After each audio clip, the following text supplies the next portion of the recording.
సినిమాలో ఉంటారా? మళ్ళీ ఇటు పాలిటిక్స్‌లో ఏమైనా ఉన్నారా మీరు? పాలిటిక్స్ వేదిక కాదు కదా ఇది మాట్లాడటానికి. మరలా మీరు ఏదన్నా మీరు దొరకరు. మీరు చాలా ఇంటర్వ్యూ అంటే పాలిటిక్స్లో అయితే చీల్చి చెండాడటం ఆ!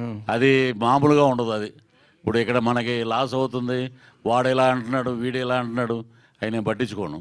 మనది ఏది ఉన్నా అది చెప్పాలి. మీ పక్కన కూర్చున్న వ్యక్తికి కూడా తెలుసు బాగా అది. అది గతంలో ఈ వ్యక్తితో కూడా మీరు పనిచేశారు. అవును.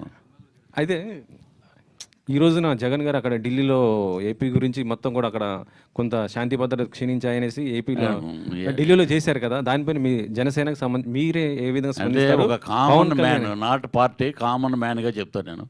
ఇంకా 2 నెలలు కూడా అవ్వలేదు ఏది గవర్నమెంట్ ఫామ్ అయ్యి. ఎవడో అంటాడంటే వర్షం పడిపోతుంది, నాకు గొడుగు పెట్టలేదని అటు అయిపోతాను. అతనికి ఏంటంటే రాజకీయం ఏదో కమర్షియల్ బిజినెస్ ఏదో చేసాడు, మేమో వచ్చేస్తున్నాం మళ్ళీ అనుకున్నారు. అది జరగలేదు. ప్రజలు చీకొట్టారు. ప్రజలు చీకొడితే ఎవడైనా దిగిపోవాల్సిందే.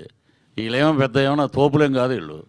ఎందుకంటే ఒకటే ఆదరించారు ప్రజలు. ఏంటంటే ఇతను మళ్ళీ వచ్చాడంటే రావణ కష్టం అయిపోద్ది, రాజ్యం రాష్ట్రం నాశనం అయిపోద్ది అనేదే పక్కన కూర్చొని ముసిముసిన అవుతున్నాడు చూడండి.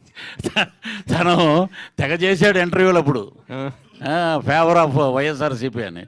సో నేను ఒకటే చెప్పేది ఏంటంటే ఎక్కడైతే ప్రజల్లో ఒక భయంకరమైన మార్పు వస్తుందో దాన్ని ఎవడో ఆపలేడు దాన్ని. అప్పుడు 151 గెలిచినప్పుడు ఈవీఎం ట్యాంపరింగ్లు లేవు. ఇప్పుడు వచ్చినప్పుడు ట్యాంపరింగ్లు హత్య చేశారు అది ఇది అని అంటే, ఈరోజు ఢిల్లీలో ఒక మీలాంటి విలేకరి, నేను హ్యాట్స్ ఆఫ్ అని అతని నెంబర్ కనుక్కొని నేను ఫోన్ చేశాను. మీ బాబాయిని చంపేసినప్పుడు ఢిల్లీలో వచ్చి ధర్నా ఎందుకు చేయలేదు బాబు అని అడిగాడు. ఏం మాట్లాడలా, క్వశ్చన్స్ లేవు, మాటలు లేవు అంటారు చూసారా.